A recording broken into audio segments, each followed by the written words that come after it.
Luka Doncic est enfin arrivé aux Lakers. Les Lakers se sont imposés cette nuit 123-100 face aux Denver Nuggets sur le parquet de Denver.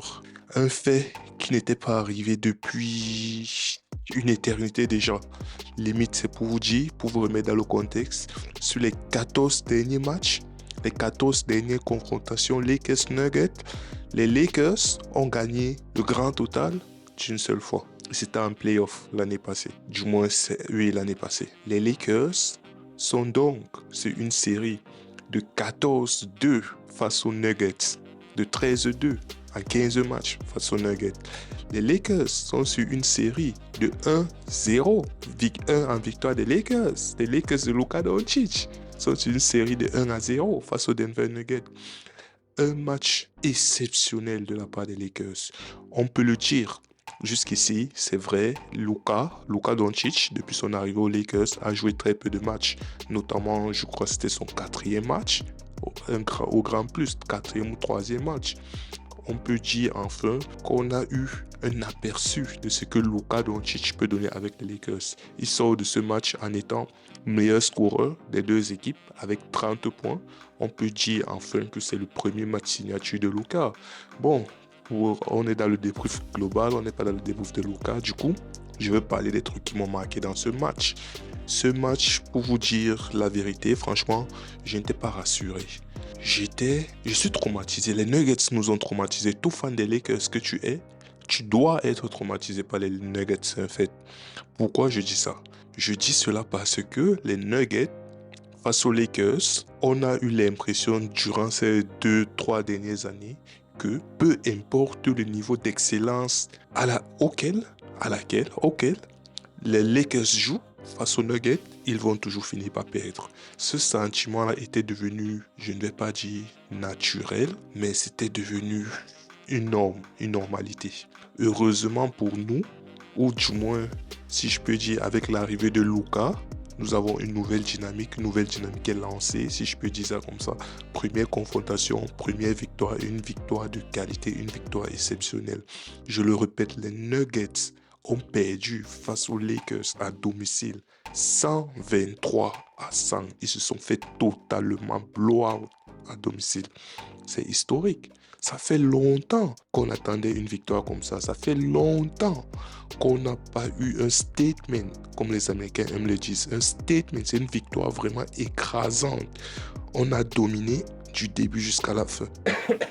On a dominé du début jusqu'à la fin. Les Lakers, de par LeBron James, de par Luka Doncic, de par Rui Hachimura, de par Austin Reeves, de par toute l'équipe en fait. Tout le roster, Combien de joueurs ont joué? 5, 10, 12, 13 joueurs. Tout le monde était impliqué. C'est vrai, lorsque tu vas regarder le box score, tu vas te rendre compte d'un truc, une particularité. 80, pour ne pas dire 90% des points marqués par les Lakers ce soir ont été apportés par les starters. Je vois ici devant moi Rui Hachimura 21 points, LeBron James 25 points, Luka Doncic 32 points, Austin Reeves 23 points. Ensuite, celui qui se rapproche, c'est Jackson Hayes 4 points et les autres c'est 4, 5, 1, 3, 3, 2. Donc, si on regarde le box score, on regarde l'apport offensif du banc, il est quasi nul. Mais si tu as regardé le match, tu te rends compte que l'apport offensif du banc était exceptionnel. Là, par exemple, tu vas voir Dorian Finney-Smith, tu vas voir 3 points. Mais il a un plus-minus de plus 21. Pourquoi? Lorsqu'on regarde un Gabe Vincent, 3 points, il a un plus-minus de 17. On regarde Jared Vanderbilt, 1 point. Mais attendez, offensivement, ça ne se traduit pas forcément, mais défensivement, le taf qui a été fait sur Nikola Jokic, le travail, c'est-à-dire, ils se sont relayés. Ils se sont, dans le game plan de JJ Redick, était fait de telle sorte que Nikola Jokic ne doit jamais se retrouver seul. Ils ont agressé Nikola Jokic, pardon, ils ont agressé Jokic du début jusqu'à la fin. Ils ne lui laissaient pas le temps de respirer. Ils étaient toujours dans ses pattes. Ils étaient toujours en train de choper. Le nombre d'interceptions que les Lakers ont eu cette nuit. Le nombre de turnovers que les Lakers ont provoqué. Jokic a 6 turnovers. Jokic a 6 turnovers. C'est rare. C'est extrêmement rare quand tu connais la qualité de ce joueur. Tu sais que Nikola Jokic, c'est un joueur qui a des mains de velours. C'est un joueur qui a une vision de jeu exceptionnelle. C'est un joueur qui perd rarement les ballons. Mais Nikola Jokic était totalement frustré ce soir. C'est un travail. J'ai vu LeBron se mettre sur Nikola Jokic. J'ai vu Rui Hachimura. J'ai vu Jared Vanderbilt. J'ai vu Dorian. Ils avaient de la viande à envoyer sur Nikola Jokic. Oui, là, ça montre un truc. On peut entrevoir un avenir positif, un avenir plus clair. Si je peux dire comme ça pour les futurs matchs. Ouais, on va dire ce n'est qu'un match, ce n'est que le premier match. Je crois qu'ils ont encore 3 autres matchs contre les Denver. Le mois de mars qui arrive là, ça sera un mois charnière. Mais franchement, j'ai aimé la prestation des Lakers cette nuit. J'ai aimé la prestation globale, défensivement magnifique, offensivement magnifique. On a stoppé. C'est pour vous dire à quel point Nikola Jokic était frustré. On a maintenu Nikola Jokic à combien? 12 points, Nikola Jokic, 12 points, 10 assists, 13 rebonds, mais 6 turnovers. Il a plus-minus, il a moins 11. Vous ne vous rendez pas compte de la performance. C'est exceptionnel ce que les Lakers ont réalisé, franchement. Maintenant, du point de vue de LeBron James, qu'on le veuille ou pas, qu'il est vieux, qu'il soit vieux ou pas, father time ou pas, il reste le meilleur joueur de cette équipe pour l'instant. Malgré l'arrivée de Luka Doncic, LeBron James, il reste le meilleur joueur des Lakers. C'est le seul joueur sur qui, chaque nuit, tu es sûr qu'il va te donner ce qu'il a à te donner. Il ne te trahit jamais, ou du moins très peu, rarement, il te trahit. Il tourne dans ses 20, 23, 24, 25 points et plus. Ça, c'est sa moyenne. LeBron James, il a 40 ans. Il a 40 ans. Je suis désolé, c'est un top 10. Pour d'autres voix, c'est un top 5 de cette ligue. On est en 2025. LeBron James entame sa 22e saison en NBA. Il a 40 ans, le mec. C'est exceptionnel. C'est exceptionnel ce que LeBron James fait. Parlant de Luka Doncic.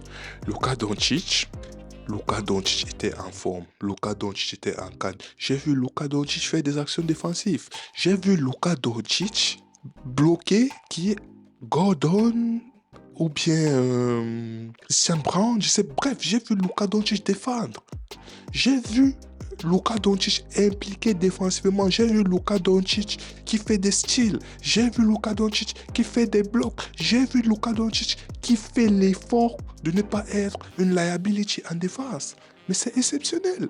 C'est-à-dire JJ Redick est en train d'impliquer un truc aux Lakers. Je vais pas vous mentir, au début de la saison, je n'étais pas le plus grand fan. J'étais en mode, ouais, on a beau dire JJ Redick, l'intelligence, les plans de jeu, tout ce que vous voulez. Mais par rapport à la saison dernière, on est quasiment au même niveau. Je ne vois pas de différence statistiquement. Sur le terrain, c'est vrai que par séquence, mais ce n'était pas constant. J'étais dubitatif en ce qui concerne JJ Redick. Mais alors, je suis désolé, force de constater que c'est le travail qu'il est en train d'abattre. Je vous rappelle qu'on a enlevé Anthony Davis. C'est une des craintes lorsque j'entamais ce match. Je me disais, avec Anthony Davis, qui est l'un des meilleurs défenseurs de NBA, si ce n'est le top 3 meilleur défenseur de ces 5, 6, 7, 8, 9 dernières années, peu importe ce que tu veux, Nikola Jokic, il s'amusait. Nikola Jokic le traitait comme un joueur de G-League. Le traitait comme un joueur, je sais pas moi, c'était abusé, comme un joueur de seconde zone. C'est Anthony Davis dont on parle. Nikola Jokic le regarde, il rigole. Nikola Jokic est en mode, il n'y a pas d'adversaire. Amenez-moi quelqu'un qui va me divertir. Il est trop faible pour moi. Et maintenant, aujourd'hui, on entame un match où c'est Anthony Davis, top 3 défenseur de la ligue. Il n'est plus là. Les Lakers, depuis le trade, on pleure qu'on n'a pas de centre, de pivot référencé.